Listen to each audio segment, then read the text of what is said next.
देखिए, झारखंड के रिगार्डिंग अगर हम बात कर रहे हैं तो वहाँ पर अभी तक जो देखने के लिए मिली है उसमें ज़्यादातर जो हैं वो बेईमान लोग देखने के लिए मिले हैं।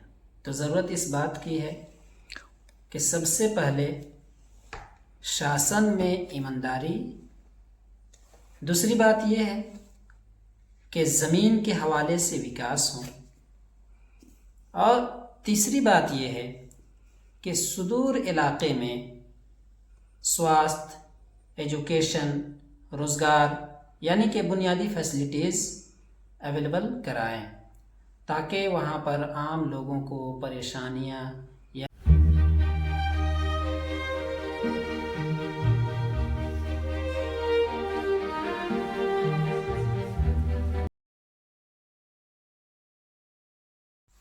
दर्शकों आदाब, आप देख रहे हैं द टैलेंट प्लेटफॉर्म। मैं आपके साथ शादाब रहबर। झारखंड के बने हुए आज 25 साल पूरा हो चुका है। झारखंड आज 25वां वर्षगांठ मना रहा है।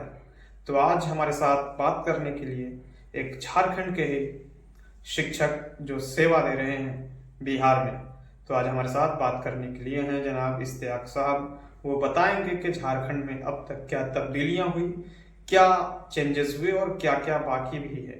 यूँ तो हम जानते हैं कि भारत में खनिज संपदाओं से भरा झारखंड और अपने आदिवासी परंपराओं से भरा हुआ झारखंड काफ़ी लोगों के दिलों पर राज करता है।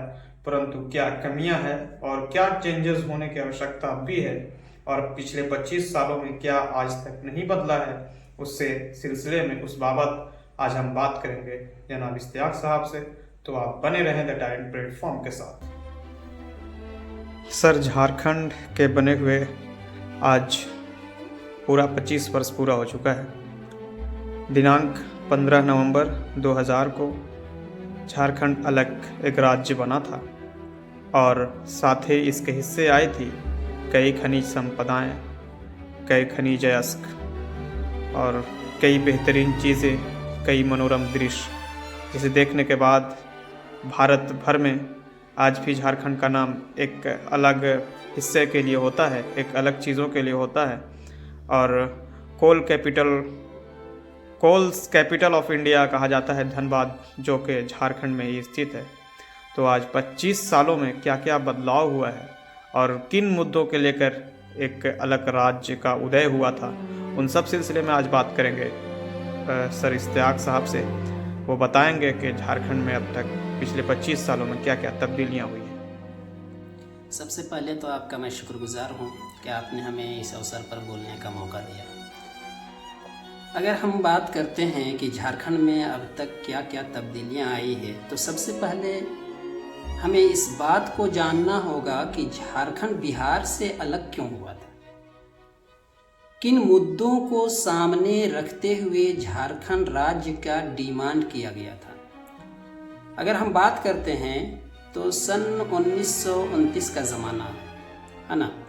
जयपाल सिंह मुंडा जो हैं, उस वक्त जो ब्रिटिश गवर्नमेंट थी, उससे जयपाल सिंह मुंडा यही कहते हैं कि यहाँ की संस्कृति और यहाँ का रस्म रिवाज यानी कि रीति रिवाज और भी दिगर चीज़ें जो हैं मुख्तलिफ हैं, डिफरेंट हैं।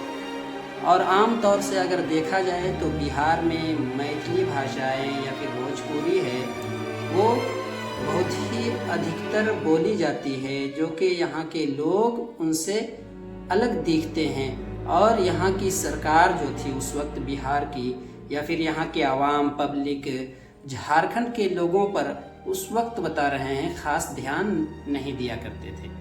इस तरह से बता रहे हैं, धीरे धीरे बात उठती है और दूर तक पहुंच जाती है।